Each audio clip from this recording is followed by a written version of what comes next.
اعوذ باللہ من الشیطان الرجیم بسم اللہ الرحمن الرحیم ان اللہ وملائکتہ یصلون علی النبی یا ایھا الذین آمنوا صلوا علیہ وسلموا تسلیما آمنت باللہ صدق اللہ العظیم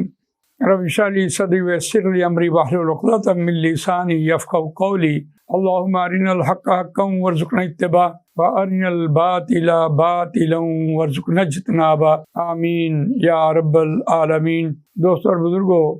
سورہ احزاب آیت نمبر 56 آپ کے سامنے تلاوت کی ہے۔ اس آیت میں اللہ تعالیٰ نے اور فرشتوں نے نبی اکرم صلی اللہ علیہ وسلم کے اوپر درود شریف بھیجا ہے اور وہ بھیجتا رہے گا۔ بے شک اللہ اور اس کے فرشتے رسول اللہ صلی اللہ علیہ وسلم پر درود بھیجتے ہیں، اور حکم یہ ہوا اے مسلمانوں، اے اہل ایمان، تم بھی نبی اکرم صلی اللہ علیہ وسلم کے اوپر درود بھیجا کرو۔ جب یہ آیت نازل ہوئی تو اس وقت صحابہ کرام رضوان اللہ تعالی اجمعین نے نبی اکرم صلی اللہ علیہ وسلم سے درخواست کی کہ یا رسول اللہ، اللہ تعالیٰ اور فرشتے آپ پر درود بھیجتے ہیں لیکن ہمیں نظر نہیں آتا، آپ ہمیں بتائیں کہ ہم آپ پر کیسے درود بھیجیں۔ تو رسول اللہ صلی اللہ علیہ وسلم نے فرمایا کہ جو آپ نماز میں پڑھتے ہیں درود ابراہیمی، وہ درود بھیجا کریں۔ دیکھیے، اللہم صلی علی محمد وعلی آل محمد کما صلیت علی ابراہیم وعلی آل ابراہیم انک حمید مجید، اللہم بارک علی محمد وعلی آل محمد کما بارکت علی ابراہیم وعلی آل ابراہیم انک حمید مجید، صدق اللہ العظیم۔ اس درود کے بارے میں نبی اکرم صلی اللہ علیہ وسلم نے جو بیان فرمایا، اس کی برکتیں اور اس کی فضیلت یہ اور اس میں امن اور سکون کا پیغام امت کے لیے یہ بہت ہی واضح ہے۔ اس کی ایک بڑی وجہ یہ ہے کہ اس میں مخاطب اللہ تعالیٰ ہیں، کہ اللہ کو مخاطب کر کے یہ بات کہی جا رہی ہے، اور دوسری بات ہے کہ اس میں محمد رسول اللہ صلی اللہ علیہ وسلم اور ان کی آل کا اور ابراہیم علیہ السلام اور ان کی آل کا ذکر موجود ہے۔ دونوں درود پاک میں یہ ایک مشترک بات ہے جس کی وجہ سے یہ درود ابراہیمی نبی اکرم صلی اللہ علیہ وسلم نے بیان فرمایا۔ باقی ہم جتنے بھی درود پڑھ رہے ہوتے ہیں اس میں ان چیزوں کا لحاظ نہیں رکھا جاتا، اس لیے یہ درود جو ہے یہ نماز میں بھی پڑھا جاتا ہے اور اس کی برکتیں اور اس کی فضیلتیں اپنی جگہ پر ہیں۔ دیکھیے، جہاں تک اس کی فضیلت کا ذکر ہے تو وہ فضیلت اس اعتبار سے ہے کہ حضرت ابراہیم علیہ السلام سے پہلے جتنی بھی قومیں گزری ہیں اور جتنے ان کے انبیاء اکرام گزرے ہیں، ان انبیاء اکرام کی جتنی بھی نافرمان قومیں تھیں ان سب کو اللہ تعالیٰ نے نیست و نابود کر دیا۔ حضرت نوح علیہ السلام دیکھیں، حضرت ہود علیہ السلام، حضرت صالح علیہ السلام، حضرت شعیب علیہ السلام، حضرت لوط علیہ السلام، ان سب انبیاء کرام کی جو نافرمان قومیں تھیں اللہ تعالیٰ نے ان کو اس زمین پر رہنے نہیں دیا، اجتماعی سطح پر ان کو ختم کیا گیا۔ جبکہ نبی اکرم صلی اللہ علیہ وسلم سے پہلے یعنی حضرت ابراہیم علیہ السلام کو جو فضیلت بخشی ہے، اس فضیلت کی وجہ یہ تھی کہ وما کان من المشرکین، حضرت ابراہیم علیہ السلام مشرک نہیں تھے، اس لیے ان کو فضیلت کے اعتبار سے یا بنی اسرائیل اذکروا نعمتی التی انعمت علیکم وانی فضلتکم علی العالمین، تمام جہانوں پر فضیلت دی ہے ان کے مشرک نہ ہونے کی وجہ سے۔ اور ایک اور آیت بھی وَلَقَدْ آتَيْنَا مُوسَى الْكِتَابَ وَقَفَّيْنَا مِن بَعْدِهِ بِالرُّسُلِ وَآتَيْنَا عِيسَى ابْنَ مَرْيَمَ الْبَيِّنَاتِ وَأَيَّدْنَاهُ بِرُوحِ الْقُدُسِ، اور البتہ تحقیق ہم دے چکے موسیٰ علیہ السلام کو کتاب، اور اس کے بعد یکے بعد دیگرے جو انبیاء کرام کا سلسلہ حضرت عیسیٰ علیہ السلام تک چلتا رہا، وہ بھی بنی اسرائیل میں سے تھے۔ تو اس اعتبار سے یہ فضیلت ہے تمام جہانوں پر کہ اللہ تعالیٰ نے ابراہیم علیہ السلام کی آگے نسل کو زندہ رکھا ہے، ان کو نیست و نابود نہیں کیا، تاحال آدم قیامت شاید زندہ رہے۔ تو اس اعتبار سے دیکھیے، حضرت عیسیٰ کے دور تک تو ان کی زندگی ہے، اس کے بعد تو وہ بھی اگر مسلمان ہو گئے تو ہو گئے، نہیں تو وہ نیست و نابود ہو جائیں گے۔ تو یہ دیکھیں، اس درود کی فضیلت کے اعتبار سے آپ کے سامنے عرض کر رہا تھا۔ دوسری بات یہ ہے کہ اب اس کا اگر روان ترجمہ ہم دیکھتے ہیں، اللہم صلی علی محمد وعلی آل محمد، اے اللہ، اللہ کو مخاطب کر کے سلامتی بھیج محمد صلی اللہ علیہ وسلم پر اور آل محمد پر، محمد صلی اللہ علیہ وسلم کی جو آل ہے، جنہوں نے کلمہ پڑھا ہے لا الہ الا اللہ محمد رسول اللہ صلی اللہ علیہ وسلم، وہ ان کی آل میں آتے ہیں۔ اہل بیت اور آل میں فرق ہے۔ اہل بیت جو خاندان ہوتا ہے اس کا ذکر ہوتا ہے، اور آل میں نبی اکرم صلی اللہ علیہ وسلم کے جو ان کے مشن پر چلنے والے ہیں، یعنی وہ لوگ جو نبی اکرم صلی اللہ علیہ وسلم کے مشن کو آگے بڑھا رہے ہیں، لے کر چل رہے ہیں، وہ آل میں آتے ہیں۔ یہ بات خصوصی ہو گئی، ایک عمومی بھی ہے، ایک خصوصی بھی ہے۔ تو بہرحال اس اعتبار سے دیکھیے، جیسا کہ صلی تعالیٰ ابراہیم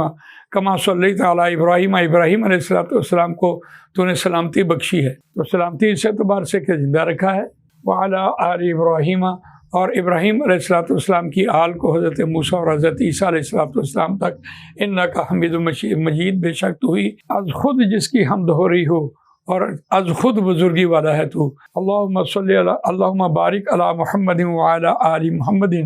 اے اللہ تو برکت عنایت فرما محمد صلی اللہ علیہ وسلم پر اور ان کی آل پر، برکتیں نازل فرما، کما بارکت علی ابراہیم، جیسا کہ تو نے ابراہیم علیہ السلام کی پر برکتیں بھیجی اور ان کی آل پر برکتیں بھیجی، انکا حمید مجید۔ یہاں برکتوں کے حوالے سے ہم دیکھتے ہیں ایک برکت عمومی ہے اور ایک برکت خصوصی ہے۔ برکت سے مراد یہ ہوتی ہے کہ کھانا تو 10 آدمیوں کا ہے اور 100 آدمی کھا کے چلے گئے، پھر بھی کھانا بچ گیا، یہ برکت ہے۔ عمومی کے اعتبار سے جتنی بھی انسانیت مسلمانوں کے گھر پیدا ہو رہی ہے اور کلمہ پڑھ رہی ہے، اللہ تعالیٰ نے نبی اکرم صلی اللہ علیہ وسلم اور ابراہیم علیہ السلام کی آل میں برکتیں بھیج دیں، محمد صلی اللہ علیہ وسلم کی آل میں برکتیں۔ اس اعتبار سے دیکھیے عمومی برکت۔ ہاں، خصوصی کے اعتبار سے برکت خصوصی کیا ہوتی ہے؟ برکت خصوصی وہ ہوتی ہے جو نبی اکرم صلی اللہ علیہ وسلم کے مشن میں لگ جائے، ان کے کام میں لگ جائے، آگے سیکھنے سکھانے میں لگ جائے۔ خیرکم من تعلم القرآن وعلمہ، تم میں سے بہترین وہ ہیں جو قرآن میں سیکھیں اور سکھائیں، اور وہ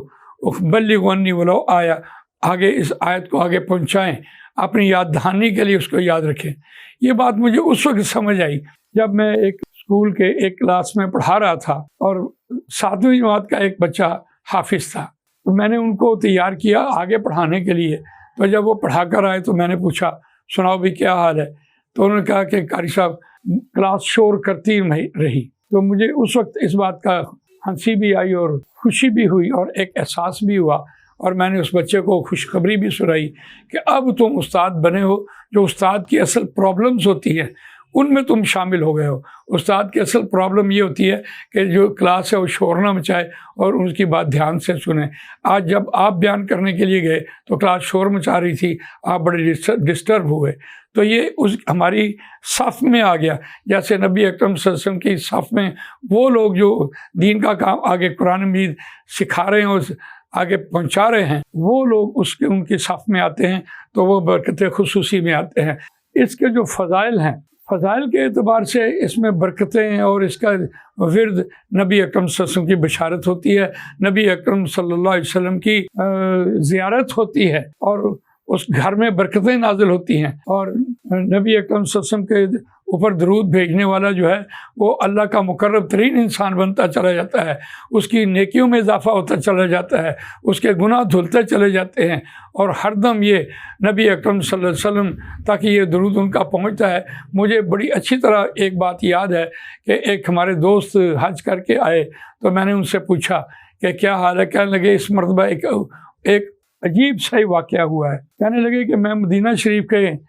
گیٹ پر جب پہنچا اندر جانے کے لیے تو میں نے دیکھا کہ وہاں ان کے جو امارات کے ہیڈ تھے، یعنی سربراہ، آپ کہیں مملکت کے سربراہ، وہ اور ان کے اپنے سارے پروٹوکول کے ساتھ وہ آ رہے تھے، وہ کھڑے تھے گیٹ کے اوپر اور ہر شخص کو وہ پہچان رہے تھے۔ تو میں بھی ساتھ کھڑا ہو گیا، میں دیکھتا رہا کہ آج کیا سین ہے۔ تو پہچانتے رہے، سب آدمیوں کو جانے دیا جا رہا تھا، اور پہچاننے کے بعد لیکن ایک شخص غالباً وہ کسی یورپی ممالک کا باشندہ تھا،